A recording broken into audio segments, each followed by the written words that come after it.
Nah, kalau demo yang diharamkan sebagian fatwanya ulama tentu yang maknanya yang anarkis. Kalau yang dihalalkan tentu maknanya yang tertib. Sama kita di Indonesia gitu. Kalau Anda tidak sepaham dengan presiden atau dengan bupati, perintah Allah itu hubungan dengan mereka baik. Cocok tidak cocok harus baik. Itu perintah Allah. Jangan yang cocok di kita membebek, nggak punya prinsip, nggak punya ideologi. Mau tidak mau kita secara sosial itu berdebat. Sebaiknya kita ini merakyat apa enggak? Kalau merakyat dengan tema-tema rakyat, urusannya makan, mungkin kita tidak jadi negara maju. Tapi kalau terlalu tema-tema besar, jangan-jangan lupa ngasih makan.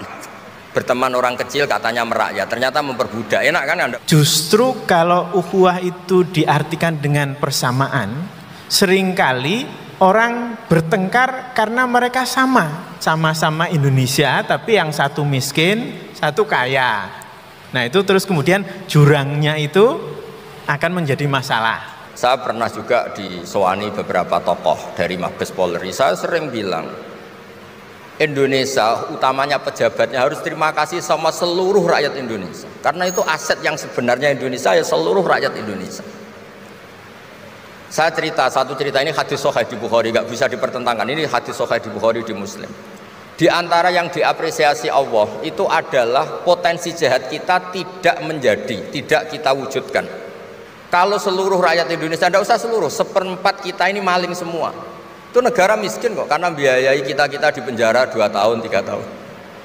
Separuh kita mentalnya membunuh, habis Indonesia.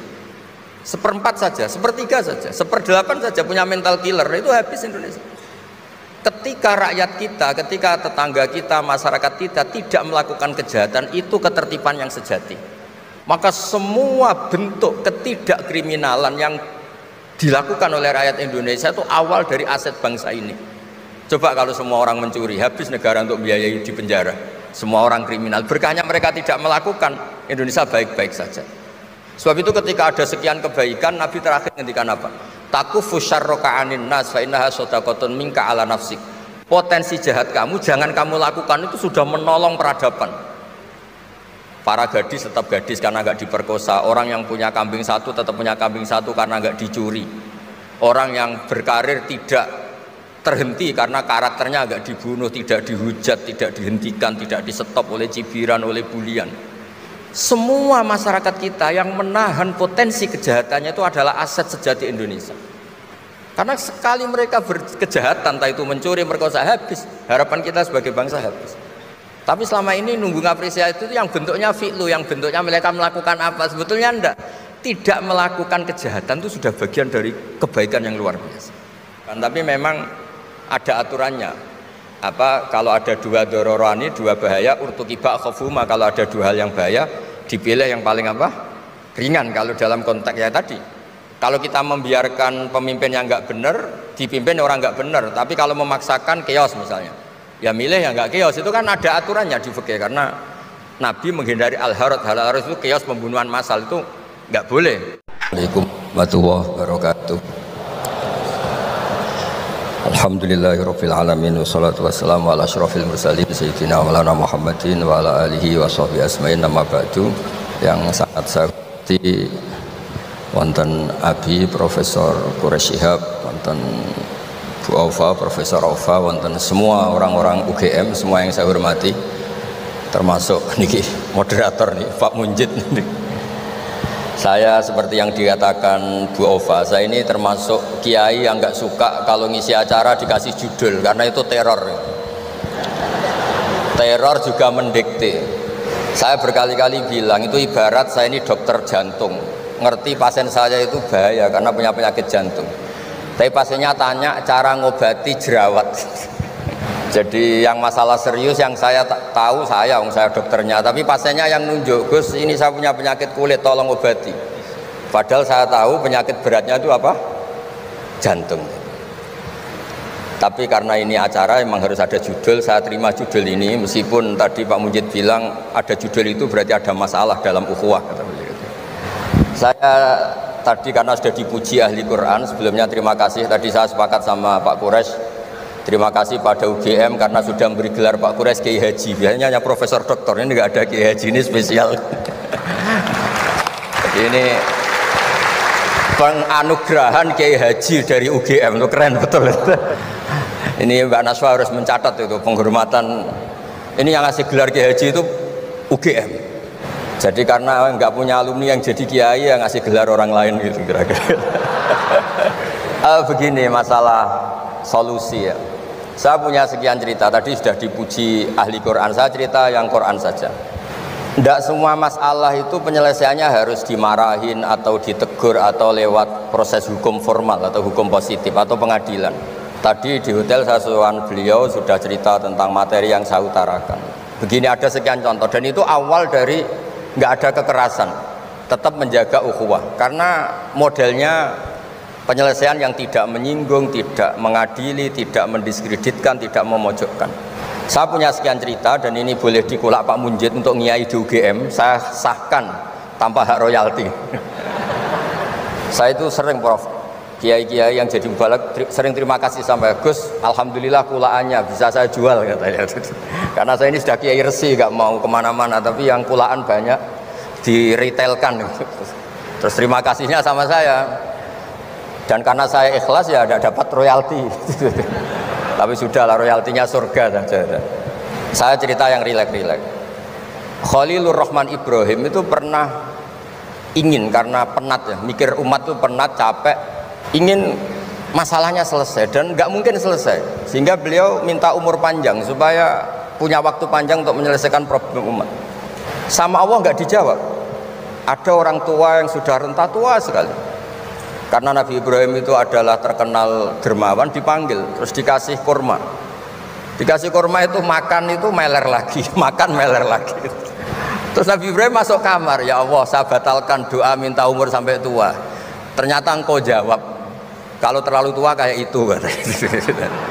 Terus kedua, Nabi Daud. Ini cerita dulu ya, jangan ditiru. Saya ulang lagi cerita dulu, jangan ditiru. Nabi Daud itu terkenalnya ini. Itu punya istri itu 99. Ini cerita dulu. Kalau sekarang maksimal 4 itu saja kalau berani. Kata orang Madura itu kalau ingin punya istri 2, 4 itu 1 tambah 1 sama dengan kosong, Gus, karena semuanya lari. Tapi ketika melihat satu perempuan yang cantik itu beliau ingin sekali.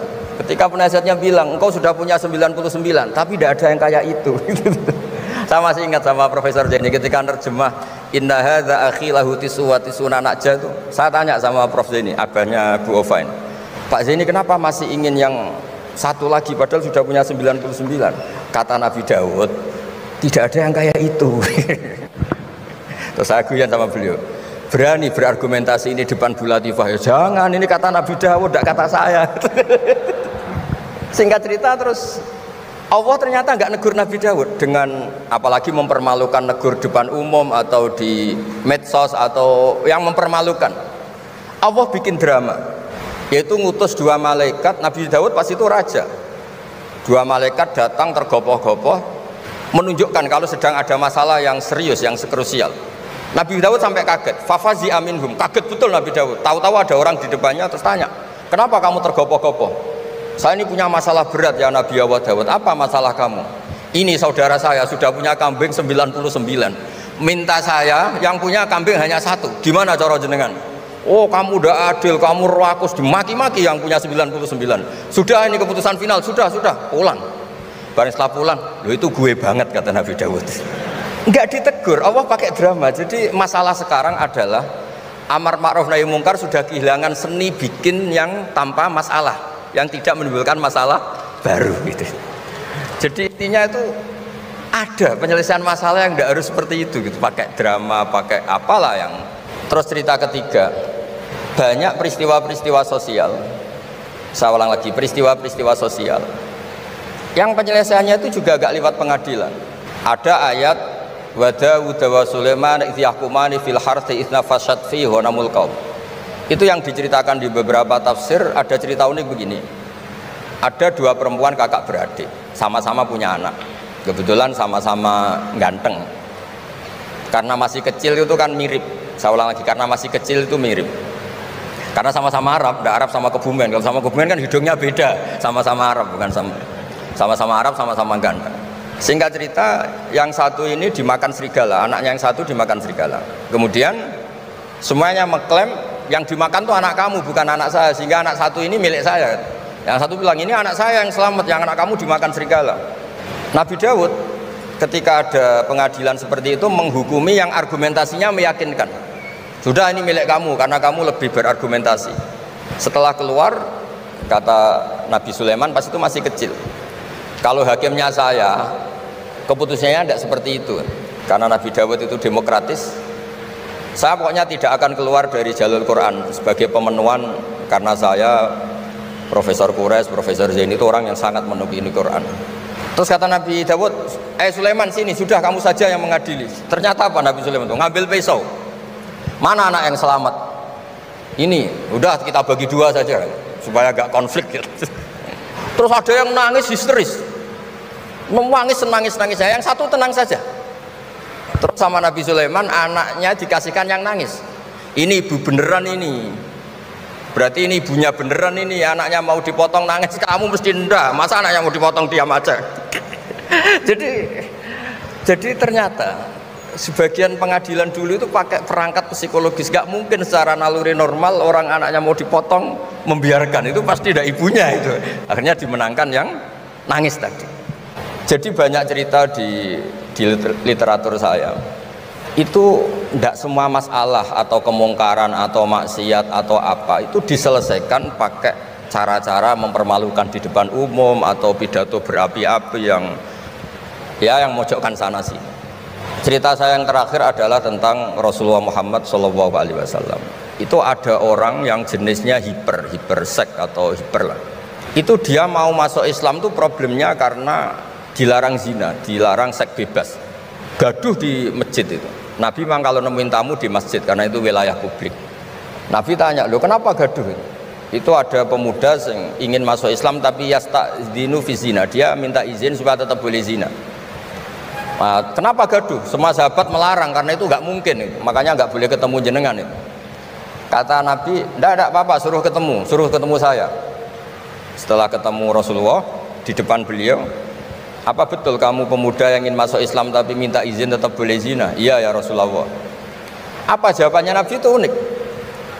Atuhibbuhu li ummik, pertama, kamu suka kalau ibu kamu profesinya seperti itu kemudian dinikmati hidung-hidung belang? Enggak Nabi. Kalau ada orang gitu sama ibu saya tak pukul. Atuhibbuhu li bintik, kamu suka punya putri yang jadi mainannya orang-orang hidung belang? Ya enggak Nabi. Atuhibbuhu li ammatik, kamu suka kalau itu terjadi di bule kamu? Sampai nyebut sekian orang-orang yang dicintai pemuda itu. Akhirnya pemuda itu, wallahi, demi Allah saya tidak pernah melihat sesuatu seburuk zina, seburuk itu. Dan demi Allah saya tidak akan zina lagi. Jadi logikanya diset oleh Nabi, dan Nabi tidak ngancam neraka, tidak marah, tapi logikanya diatur. Itu pula yang sering digunakan di Quran, sering ada kata kul aro'aitum, ya kan banyak di Quran. Aro'aitum itu orang diajak berpikir bersama.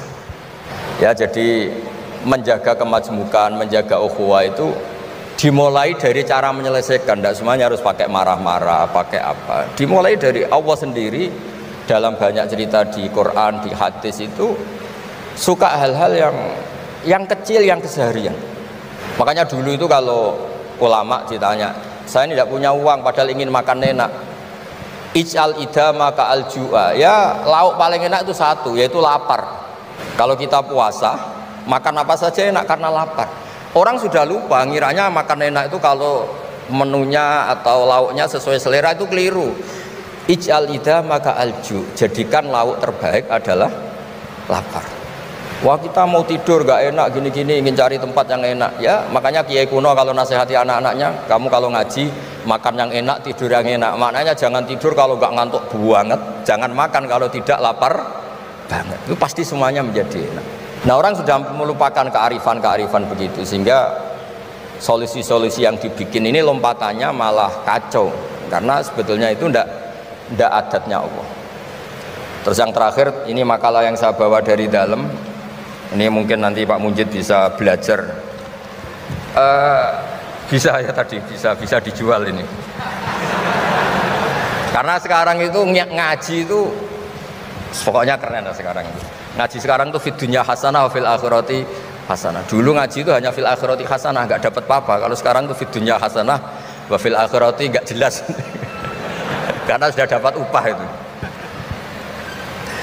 Ini cerita, ini di tafsir Qurtubi, nafsiri ayat la khaira fi katsirin min najwahum illa man amara bi shadaqatin. Ikutnya suratun Nisa, nanti bisa dicari di, ya kalau orang UGM mungkin di googling mungkin 114 ayatnya itu. Sistem di pengadilan Indonesia, misalnya ada orang sengketa, kadang-kadang dilaporkan ke polisi itu silakan selesaikan secara kekeluargaan. Itu ternyata ini di tafsir Qurtubi di kitab saya baca teksnya supaya nanti ditasih Pak Quraisy. Wa kataba Umaru ila Abi Musa al-Asy'ari radhiyallahu anhu qol rudda al-khusuma hatta yastalihu fa inna faslal qada'i yuristu bainahum ad-dhaghain.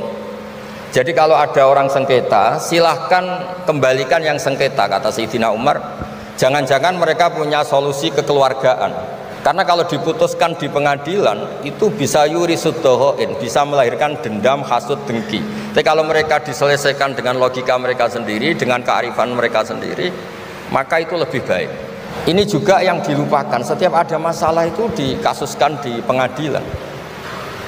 Padahal ini andaikan saya dalam posisi pengamat politik mungkin cerita, padahal bisa diselesaikan dijadikan menteri misal, tapi itu tidak wilayah saya.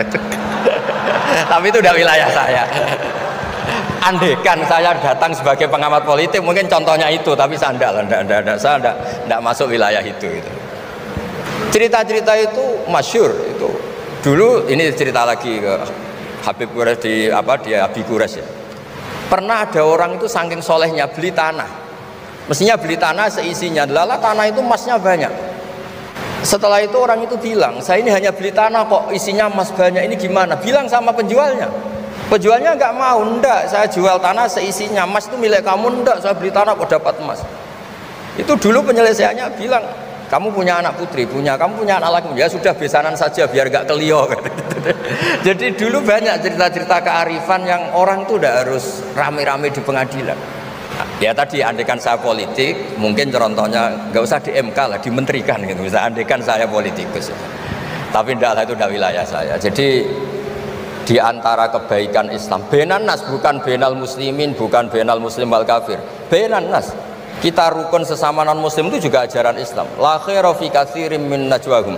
Diskusi apapun tidak baik kecuali diskusi-diskusi yang menyuruh kebaikan, menyuruh sedekah, au islahim bainan nas, atau diskusi yang menjadikan kita baik-baik saja, hubungan kenegaraan, hubungan kebangsaan, hubungan kemanusiaan baik-baik saja. Ya, sekian mukadimah saya, nanti ditambahi Abi Quraisy, Profesor Quraisy. Sekian, dan saya tidak salam dulu karena pasti provokatornya ini merovokasi lagi. Jadi kalau moderator itu kan bikin sesuatu indah, ini jadi tidak indah. Masa orang sesantun saya dibilang harimau, itu kan kacau itu nggak bener itu. Karena kalau di Indonesia, oh ini negara nggak bener, kayak hukum rimba, yang kuat menang, yang kuat itu kan harimau, wah jadi masalah kan.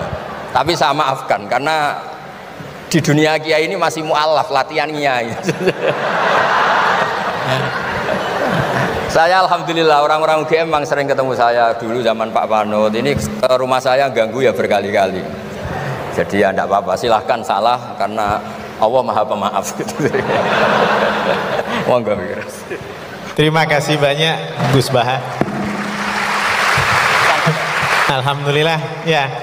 Salah satu di antara kelebihan Gus Baha, ini salah satu aja, banyak sekali kelebihan, tapi salah satunya adalah beliau selalu bisa membawa agama menjadi lebih mudah difahami, menjadi lebih konkret dengan kita, dan menjadi lebih relevan dengan kehidupan kita.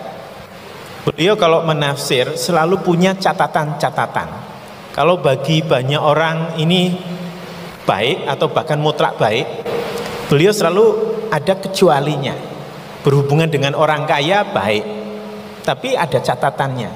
Berhubungan dengan orang yang miskin misalnya, oleh banyak orang dianggap tidak baik, tapi beliau bisa menunjukkan kelebihannya. Berhubungan dengan orang yang punya jabatan tinggi, beliau ada catatannya. Berhubungan dengan orang yang tidak punya jabatan, beliau ada catatannya. Sehingga ketika kita mempraktikkan agama itu selalu ada ruang-ruang untuk menafsir, untuk berpikir, dan tidak begitu saja ikuti tafsir yang hitam putih. Ini salah satu di antara kelebihan Gus Baha dalam semua apa yang beliau sampaikan. Itu substansi etika. Etika adalah kita tidak ingin diperlakukan oleh orang lain sebagaimana kita diperlakukan oleh orang lain. Kalau kita nggak mau dicubit, kita nggak boleh mencubit orang lain. Itu etika. Apa yang disampaikan beliau adalah ukhuwah, persaudaraan, seperti itu. Gus Baha dengan pendekatan yang berbeda, yang kalau di kampus namanya pendekatan kritis, Gus. Tapi monggo, Gus Baha. Bismillahirrahmanirrahim. Kebetulan saya ini ahli tip betul, jadi insya Allah gampang. Saya tadi tersanjung lah dipuji Pak Munjid, katanya saya ini orang yang gampang saja menangani macam-macam. Memang faktanya gampang, dunia ini tidak ada yang susah. Yang susah itu tadi kata Abi Quraisy, hati kamu dikelola nggak apa-apa, gampang. Saya beri contoh begini, ada seorang kiai Abi Quraisy itu khusyuk betul, nggak mau berkawan sama perempuan cantik, katanya takut biologisnya kumat, takut sahabatnya kumat. Kalau berteman orang jelek kan nggak apa-apa, Gus, nggak minat, apalagi orangnya merongos, kukulan banyak katanya. Terus tak ingetin, syahwat yang nggak pada tempatnya itu dosa, tapi ngenyek orang juga dosa, kata saya. Artinya dia menghindari perempuan cantik tapi dosa menghina. Itu juga ada orang yang nggak mau berteman orang kaya, takutnya tamak gini-gini, senengnya sama orang miskin, ternyata apa? Diperbudak, disuruh mijetin, disuruh-suruh. Dosanya yang berbudak itu. Jadi intinya dalam semua lini kehidupan tuh ada problem fikih. Makanya kita harus pinter-pinter berteman orang kaya, semoga kayanya untuk kebaikan. Berteman orang miskin supaya kita tawadu. Melihat alumni UGM yang sukses kita bangga. Yang bikin masalah kita istighfar, gitu aja gampang kan misalnya. Artinya kiai juga sama. Kiai itu punya alumni yang jadi kiai, alhamdulillah. Yang enggak jadi kiai problem, ya kita istighfar semua di semua kehidupan kita. Kata bapak, ini bapak saya, kalau pagi-pagi Abi Quraisy itu ada orang nyun sewu, orang miskin, sholatnya pas-pasan, pakai celana pendek, pagi-pagi rokok di warung. Bapak itu mesti bilang gini, hak, aku sing kiai ra mesti sebahagia itu. Sudah marung, nggak punya uang, ngutang, itu nyingkrang bahagianya, Masya Allah. Itu kata bapak, itu rahmatnya Allah. Orang nggak punya karya, nggak punya prestasi sebahagia itu, jangan diganggu. Selama ini kita sebagai akademisi, sebagai dosen juga ikut salah, melahirkan satu faham, bahagia itu kalau jadi dosen, bahagia itu kalau jadi rektor, jadi menteri, sehingga orang itu tidak kober bahagia dengan kesehariannya. Padahal orang seperti itu, sering saya ketemu orang nganggur itu, wah enak Gus jadi orang nganggur, lebih jadi menteri dikongkon presiden, jadi pejabat esok kudu ngantor, jadi orang biasa enak, wae turu-turu, wae ngopi-ngopi gitu. Intinya bahagia seperti ini tidak usah dibatalkan, biar aja tetap bahagia seperti itu. Karena kalau kamu jadi dosen, nyanyi Anda di UGM juga kamu nggak mau. Jadi itu penting, ngelola kebahagiaan itu penting. Jadi ini Mbak Aida, Mbak Aji, semuanya harus dilatih lah, bahagia itu dilatih. Syukur-syukur model wali ya, terus sujud, terus sungkem di Allah. Kalau nggak model wali ya dilatih yang gampang-gampang. Saya teringat konflik itu dimulai dari tersinggung. Saya ulang lagi, konflik itu dimulai dari tersinggung. Saya punya sekian khazanah tentang ngelola tersinggung. Saya berkali-kali cerita itu. Suatu saat Imam Syafi'i didatangi orang, cium tangan, terus hormat. Setelah itu orangnya menghujat. Dilaporkan sama santrinya, itu orang yang tadi nyium engkau, di luar menghujat engkau, menghina engkau. Imam Syafi'i tertawa-tawa, baguslah saya wibawa, di depan saya agak berani. Enteng saja, dianggap enteng saja. Enggak kok, wah itu khianat, itu munafik, enggak. Alhamdulillah saya wibawa, buktinya di depan saya tidak berani. Nah ini tip Bu Rektor, kalau ada yang ngerasain jenengan di luar, alhamdulillah di depan saya tidak berani. Jadi enteng saja. Diceritain lagi, orang separuh dari kampung ini nggak suka jenengan Imam Syafi'i karena engkau terlalu ngedikan hak. Baguslah, kalau nggak suka saya berarti nggak ngutang saya. Yang masalah tuh yang suka-suka itu bisik-bisik minta-minta. Jadi dianggap enteng saja. Kalau Anda sudah bisa ngelola konflik seperti itu, ringan saja. Ada lagi ulama disuruh ke tetangganya. Setelah datang ke rumahnya, irji falah hajata libik. Sudah kamu kembali, saya tidak butuh kamu. Setelah sampai rumah dipanggil lagi, ya saya jadi butuh kamu, silahkan ke rumah. Datang lagi sampai 3 kali. Dan setiap dari 3 itu ulama tadi senyum, senang, puas sekali. Akhirnya pemuda tadi tanya, engkau saya bully, saya kerjain kok tetap senang ceria. Sampai 3 kali. Ayo datang ke rumah saya. Setelah sampai rumahnya, sudah pulang aja, saya tidak butuh kamu. Setelah di rumah dipanggil lagi, Pak Yai jadi acara di rumah saya. Setelah di rumahnya, sudah saya tidak butuh kamu, pulang. Sampai 3 kali.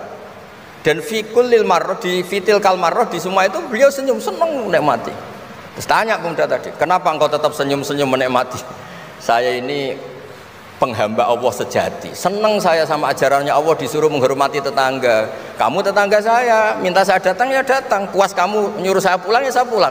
Alhamdulillah saya jadi hamba Allah yang baik. Ngikuti perintah Allah, hormat tetangga katanya. Sama kita di Indonesia gitu. Kalau Anda tidak sefaham dengan presiden atau dengan bupati, perintah Allah itu hubungan dengan mereka baik. Cocok tidak cocok harus baik. Itu perintah Allah. Jangan yang cocok kita membebek, tidak punya prinsip, tidak punya ideologi. Saya diundang di sini, kalau nuruti nafsu saya tidak cocok. Kiai kok diatur-atur. Tapi perintah Allah disuruh hormati kawan. Kata Rasulullah di sebuah hadis, inna min abaril birri silatar rajul ahla wuddi abih. Kebaikan tertinggi itu adalah berkawan baik sama teman bapaknya.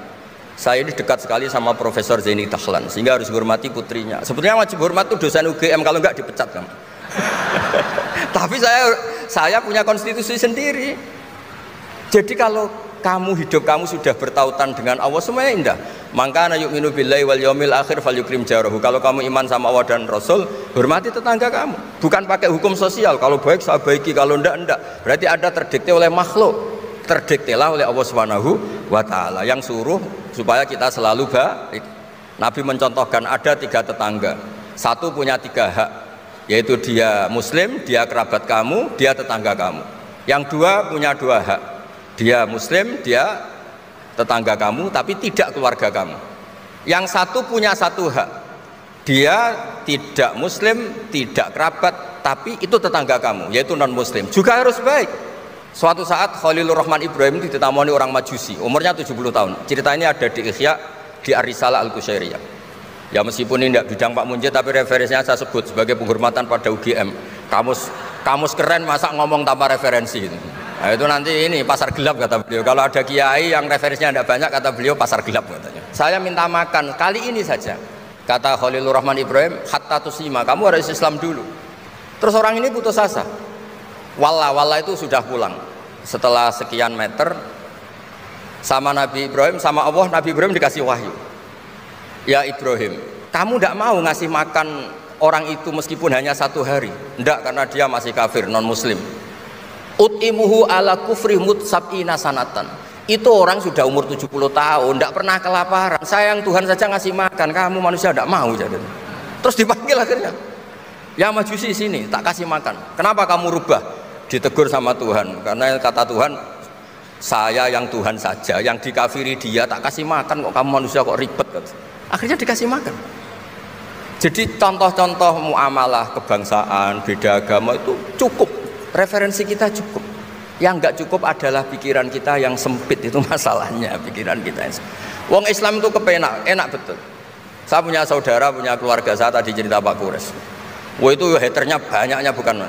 Tapi bilang ke saya, "Dahlah Gus, kita sama-sama wali. Syaratnya wali itu hanya 2. Dicintai banyak orang atau dihujat banyak orang. Kalau dihujat banyak orang itu ngilangi dosa kan." Islam itu enak, dicintai orang ya ibadah, dirasani orang ngilangi apa? Dosa. Maka kamu jadi dosa. Tenang saja. Kalau mahasiswa senang energi kebaikan, kalau tidak senang ngurangi dosa, kan enak kan? Monggo jenengan milih mana? Milih banyak pecinta apa banyak yang membenci? Tapi apapun itu, terus kembali ke Pak Kures tadi. Yang semuanya dari semua itu adalah Allah Subhanahu wa taala. Kalau kamu nyari ridhonya Allah, enteng semua kan? Sudah enteng betul. Menyabari orang yang menyinggung itu ya ibadah. La taghdab faradda miraran faqala la taghdab. Tersinggung enggak marah itu ibadah. Wal kadhiminal ghaidh. Jadi itulah yang harus kita latih, saya itu sering ijtihad ya, bukan dengan makna yang mutlak ijtihad biasa. Saya ini termasuk kiai yang susah diundang. Saya datang ke sini bukan sebagai UGM. Bu Ofa itu putra dari Profesor Zaini. Jadi jangan GR Pak Munjid kalau saya diundang UGM terus Pak Jumawa ini enggak, biasa aja. Biasanya bukan karena meremehkan UGM, enggak. Memang ada aturannya. Kiai itu kan ya jaga hatinya. Jangan-jangan diundang UGM mari takabur. Kan ya kita mikir. Kalau nggak mau jangan-jangan takabur, diundang kok nggak mau kan ya mikir. Ini cerita Pak Kores, ini kisah nyata. Saya tuh pernah diterima kasih kiai kecil. Gus matur nuwun, Gus jenengan nggak datang kan? Oh iya. Kalau di dunia kiai itu kiai kecil kan diundang acara-acara kecil. Ya kira-kira salam templek 200.000 lah kira-kira gitu. Gara-gara saya tidak datang dia lakon itu ya lakon dia yang disalami templek, yang dicium. Oh itu kalau jenengan datang saya mahjub, saya itu gak kanggo gitu. Jadi dianggap uang 200.000 itu dari saya. Ternyata menghadiri acara kecil itu tidak solusi juga. Kalau kita kiai besar datang ke acara kecil, ini namanya menghentikan rezekinya yang kecil. Itu ibarat toko besar dekat kelontong kecil gitu. Tapi kalau tidak datang, sombong betul setelah kiai besar diundang yang kecil nggak mau. Nah itu namanya istihad. Istihad itu satu pemikiran yang tadi yang diceritakan Mas Haji tadi. Mau tidak mau kita secara sosial itu berdebat. Sebaiknya kita ini merakyat apa enggak? Kalau merakyat dengan tema-tema rakyat, urusannya makan, mungkin kita tidak jadi negara maju. Tapi kalau terlalu tema-tema besar, jangan-jangan lupa ngasih makan. Ya sudah, itu istihad. Ini yang terakhir saya cerita perbedaan pendapat. Dulu Al-Haris Al-Muhasibi itu pernah punya ide. Ini temannya Imam Ahmad, temannya Imam Syafi'i. Ya Imam Ahmad saya mau ngarang buku tentang menolak faham-faham Mu'tazilah, faham-faham yang nggak benar. Menurut Anda gimana? Jawabannya lucu. Jangan katanya. Kenapa? Sebelum Anda membantah mereka, meluruskan mereka, pasti Anda cerita argumentasi mereka. Ketika cerita argumentasi mereka, jangan-jangan mereka lebih tertarik argumentasinya Mu'tazilah daripada argumentasi Anda. Berarti Anda ikut menyebarkan kebid'ahan itu. Terus, oh iya. Nah ini mohon maaf, ini mahasiswa UGM yang masih muda-muda ini. Misalnya rektorat bikin pengumuman, nyun sewu ada gambar yang seronok, yang menarik, terus ditulisi gini, jangan lihat ini, bahaya misalnya. Orang lihat tulisan jangannya apa ngelihat gambarnya? Nah, tidak semua kebaikan disebarkan itu baik, karena ini ada hitung-hitungannya.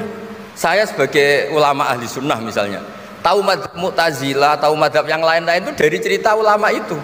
Jangan-jangan ketika kita cerita bahaya NKRI misalnya, kita ini mencintai NKRI justru karena baca buku bahaya NKRI dalam ambang apa. Setelah baca terus tahu ekstremis, tahu ini itu, malah benci NKRI.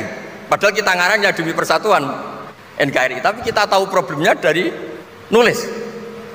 Nah itu hal-hal yang memang dalam istihad, dalam pemikiran itu, makanya saya hanya cerita yang ada di kitab, karena ini keahlian yang memang saya diundang di sini, jadi saya profesional saja. Jadi di bab-bab seperti itu tuh memang kita pasti gampang berteman orang kecil, katanya merakyat, ternyata memperbudak. Enak kan Anda misalnya Pak Munjid berteman kampungnya di Kebumen, dosen UGM tinggal nyuruh minta mijitin. Kalau berteman rektor disuruh-suruh kan. Nah ternyata tidak merakyat, senang berteman orang bisa disuruh, gak siap berteman atasnya. Lah gak mau berteman atasnya katanya merakyat, ternyata karena hasud, karena nggak jelas semua, hidup ini nggak jelas. Yang jelas hanya Allah Subhanahu wa taala. Makanya menurut ilmu tasawuf itu qulillah tumadharhum fi khawdim labun, sudahlah kembali ke Allah. Berteman orang kecil ya karena perintah Allah. Kalau karena perintah Allah pasti inginnya ikram, memuliakan. Teman orang besar juga karena perintah Allah, supaya ada hasud, supaya Indonesia ada chaos. Kayak tadi yang didawuhkan Pak Quraisy, la imamun khusyum khairum min fitnatin tadum. Imam yang dengan arti salah itu masih lebih baik ketimbang chaos. Karena kalau chaos lebih gak kebayang. Ya apapun itu cukuplah khazanah-khazanah Islam untuk mendidik kita sebagai orang yang menjaga kebinekaan, menjaga ukhuwah. Ya, terima kasih. Ini indahnya kita mendengarkan urian-urian Gus Baha. Nah, dalam kaitan itu tadi ketika saya bikin metafora harimau Al-Qur'an, itu sebetulnya saya juga agak sengaja ini kalau salah ditegur apa enggak. Ternyata memang salah. Jadi dengan dengan itu saya jadi tahu. Saya terus terang sejak mahasiswa dulu, itu kalau kuliah, itu mengambil posisi yang beda dengan dosennya. Kalau dosennya menjelaskan A itu pasti benar, saya akan mencoba untuk melihat kalau ternyata salah bagaimana. Supaya saya bisa mendapatkan penjelasan yang lebih argumentatif. Nah, jadi terima kasih untuk teguran. Yang namanya santri ditegur kiai itu sudah senangnya minta ampun. Barokahnya itu luar biasa. Maksud saya harimau itu otoritas yang selalu diakui, bahkan dehemnya harimau saja kan orang sudah. Pak Parip itu kalau nelpon orang baru dehem itu yang ditelepon itu langsung nggih. Dalam kaitan itu Pak Quraisy, saya juga menambahi pertanyaan para mahasiswa tadi. Justru kalau ukhuwah itu diartikan dengan persamaan, seringkali orang bertengkar karena mereka sama-sama Indonesia, tapi yang satu miskin, satu kaya. Nah itu terus kemudian jurangnya itu akan menjadi masalah. Sama-sama masuk UGM, tapi yang satu dapat bagian, satu tidak misalnya. Itu lalu akan jadi sumber masalah. Dan bahkan seringkali pertengkaran antar saudara itu pertengkaran yang bisa lebih hebat. Jadi kalau dengan tetangga itu mungkin pertengkarannya bisa dirujukkan gitu. Tapi kalau sudah pertengkaran antar saudara itu seringkali berlangsungnya lama. Nah, ini kira-kira bagaimana? Pertanyaan saya, dalam kehidupan seperti berpolitik, bermasyarakat, lalu berorganisasi itu seringkali ditemukan perbedaan pendapat dan bersitegang sampai terjadi konflik yang mengkhawatirkan ukhuwah dalam wilayah tersebut. Lalu bagaimana menyikapi hal tersebut sebagai khalifah atau pemimpin dan sebagai orang yang di dalamnya yang tentunya harus derek kepada khalifahnya tersebut. Ketika negara ini berdiri itu ya dialek semua antar umat beragama, sehingga diputuskan yang penting itu berketuhanan. Maka yang ditolak oleh konstitusi kita adalah ateisme, komunisme. Saya bayangkan misalnya punya anak perempuan, diajak orang yang tidak beragama di tengah hutan misalnya, bunuh ya tidak takut Tuhan, merkosa tidak takut Tuhan, salah etika ya tidak takut Tuhan. Bandingkan kalau diajak yang beragama, pasti masih ada rambu-rambu, ada ini itu. Sehingga memang masalah betul ketika orang tidak berketuhanan itu. Jadi saya ingatkan Mas tadi, siapa tadi namanya? Yang non siapa? Namanya siapa?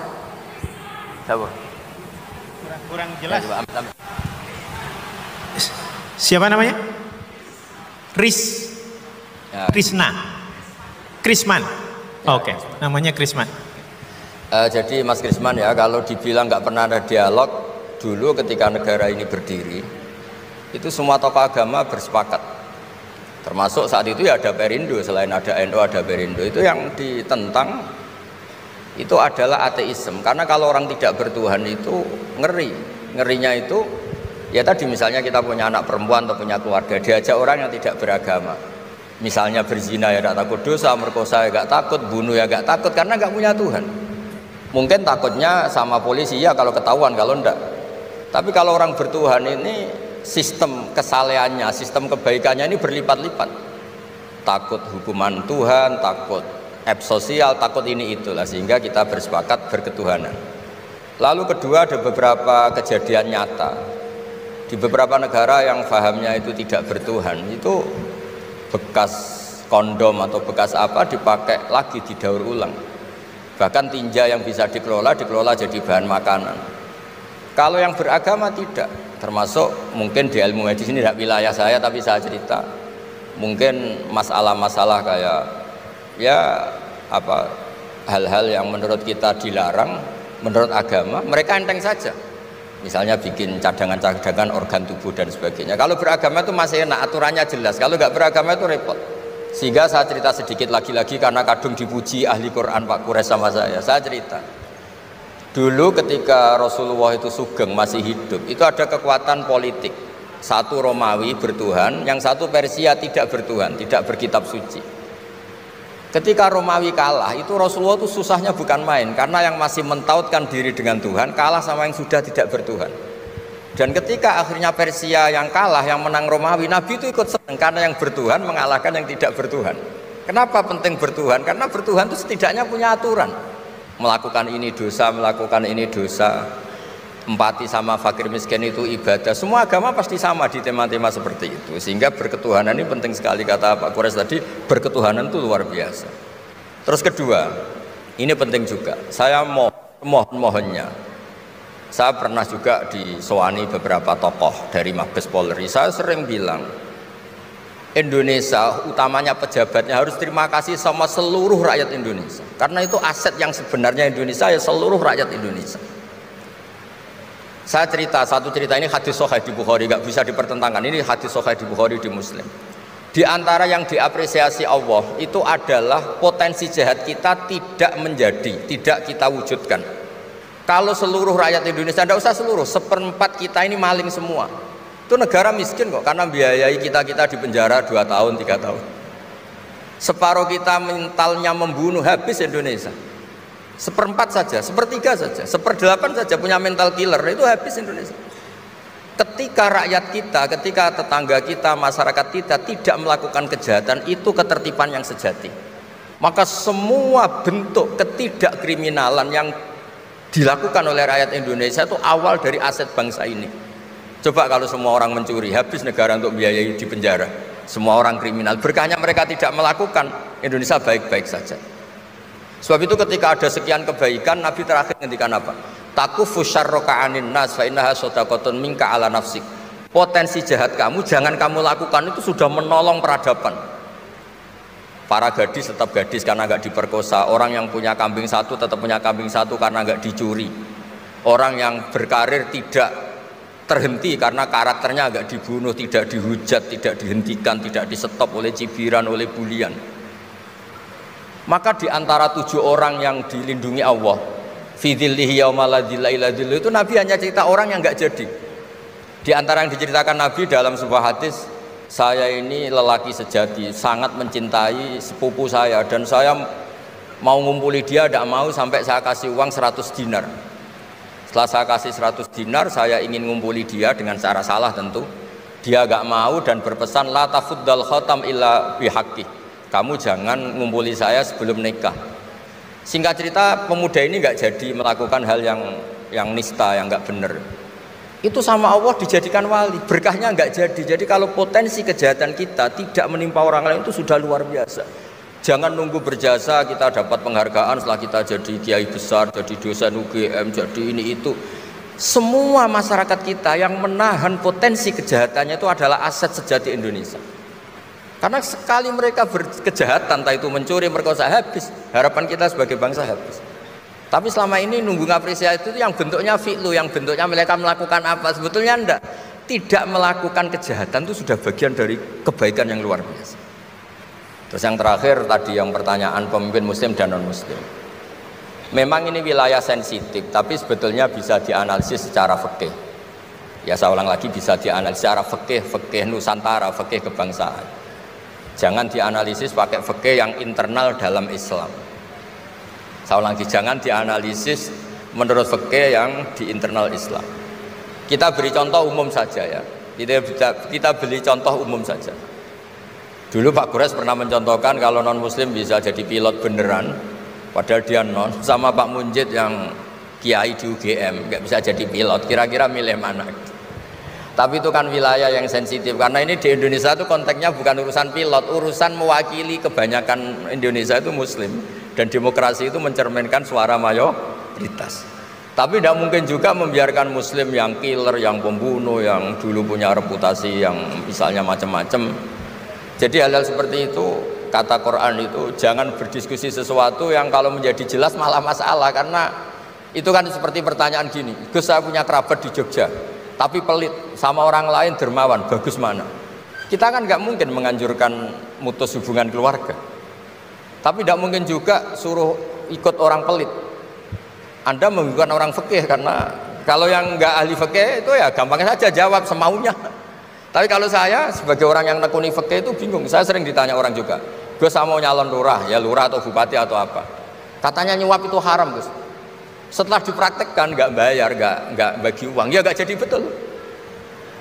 Yang menang yang bayar. Terus akhirnya fikihnya tak rubah. Nyuapku yo haram, medit yo haram kata saya. Dimodifikasi sedikit, akhirnya alhamdulillah Gus bar sedekah gitu. Ya menang akhirnya, berkahnya sedekah. Karena kita sebagai pemimpin atas nama tidak nyuap ya jangan juga jadi orang kikir dong. Atas nama tidak nyuap terus jadi orang kikir. Repot kan? Tapi jangan juga bayar yang sampai merubah hukum dari orang yang nggak layak mimpin karena bayar menjadi pemimpin. Ya jangan juga sampai gitu. Ya akhirnya saya bilang nyuap itu haram, medit juga haram. Alhamdulillah barokahnya kombinasi fikih ini. Ya nyuapnya tetap haram tapi rakyat tetap dapat uang gitu. Tapi nanti ketika Anda tidak layak jadi pemimpin itu juga haram karena menjabat sesuatu yang nggak wilayah Anda. Jadi seni-seni ngelola muslim, non muslim dan itu tidak bisa dipukul rata. Karena itu wilayah-wilayah yang sensitif, yang butuh detail, yang butuh satu peristiwa spesifik. Saya pernah ditanya, Gus saya ini hidup di Amerika, kalau milih presiden kan sama-sama non muslim, milih yang siapa? Ya jawab yang akhafu dororon. Misalnya ada presiden Amerika yang sangat demokratis misalnya, dia membiarkan Islam berkembang, sama jenis non muslim yang Islamfobia, tentu milih yang demokratis. Ada yang dosanya itu membunuh, yang satu dosanya korupsi, ya milih ya korupsi karena membunuh itu lebih ekstrim dibanding korupsi misalnya. Itu ada di aturan fikih, jika sama-sama pasti salah, milih yang akhafud dororen, yang madorotnya ada begitu apa? Besar. Coba kalau kita punya pemimpin yang hobinya itu bunuh, sama yang hobinya rakus harta misalnya, itu di fikih jelas dijelaskan milih yang rakus harta kalau bandingannya itu, karena pembunuhan itu lebih berat secara ukuran dosa. Tapi apapun itu, ini bukan pembenaran pada kesalahan, bukan, tapi memang ada aturannya. Apa kalau ada dua dororani, dua bahaya, urtukiba khafuma, kalau ada dua hal yang bahaya dipilih yang paling apa? Ringan. Kalau dalam konteks ya tadi, kalau kita membiarkan pemimpin yang nggak benar dipimpin orang nggak benar, tapi kalau memaksakan chaos misalnya, ya milih yang nggak chaos. Itu kan ada aturannya di fikih, karena Nabi menghindari al-harad. Al-harad itu chaos, pembunuhan massal, itu nggak boleh. Dan mayu adi ila dalik juga nggak boleh, yang bisa potensi begitu juga nggak boleh. Jadi saya mohon, di antara aturannya Quran itu latas alu anasya intu bedalakum tasukum, kamu jangan diskusi sesuatu yang kalau diperjelas malah kamu yang malu. Saya biasanya mencontohkan hal-hal yang ringan kayak suami istri. Misalnya Anda tanya sama Pak Munjid, istrinya tanya, Mas apa betul saya ini cinta pertama Anda, bukan alternatif terakhir? Wah, itu rata-rata orang nikah itu kan korban alternatif terakhir gitu. Itu kalau ditanya sama-sama konangan itu aslinya itu. Ceweknya juga sama, apa betul Pak Minjit itu cinta pertama atau pilihan terakhir? Oh saya sering mau nikah ini orang yang saya cintai, tapi takdirnya ini gitu. Itu kan orang dibilang takdir itu kan ya tersinggung gitu. Jadi banyak hal yang kalau didiskusikan tuh masalah-masalah. Latas alu an asya intu bedalakum tasukum, kamu jangan tanya atau diskusi sesuatu yang kalau diperjelas itu malah masalah. Jadi itu etika ya. Etika dalam diskusi juga jangan memicu lagi. Saya kira demikian. Oke teman-teman, jadi itulah reaction ngaji kita bersama dengan Kiai Haji Bahauddin Nur Salim atau Gus Baha, yang mana ngaji kita kali ini tentunya berkaitan dengan kondisi Indonesia yang darurat saat ini, terkait dengan demonstrasi yang berlangsung masif di mana-mana, terutama di ibu kota tentunya, kemudian di berbagai macam daerah di lingkup gubernuran atau lingkup provinsi maupun sampai lingkup kabupaten. Nah, semua itu dipicu dari adanya kenaikan pajak yang videonya juga sudah ada di channel kita ini, yang pernah disampaikan juga ketika Gus Baha ngaji bersama dengan Sri Mulyani atau Kemenkeu. Kemudian berkaitan juga dengan DPR yang memang agak arogan dalam mengutarakan pendapat ataupun dalam memberikan statement, yang itu memicu adanya tindakan-tindakan demonstrasi ataupun adanya penyuaraan aspirasi masyarakat yang memang sungguh itu sangat apa istilahnya ya, sangat masif ya, karena memang masyarakat itu sekali dipancing dan itu memang memberatkan ketika rakyat sudah lapar, sudah mencari kerja saja susah, kemudian berpenghasilan UMR saja susah, masih dipajaki, naik semua pajaknya, kemudian yang pokoknya dipersulit, lebih sulit lagi. Maka kemudian perlu adanya demonstrasi dan perlu adanya aspirasi dari masyarakat. Tentunya seharusnya memang demonstrasi itu dilakukan secara baik ataupun dilakukan secara konstitusional, dan memang sudah dilakukan secara baik, secara damai.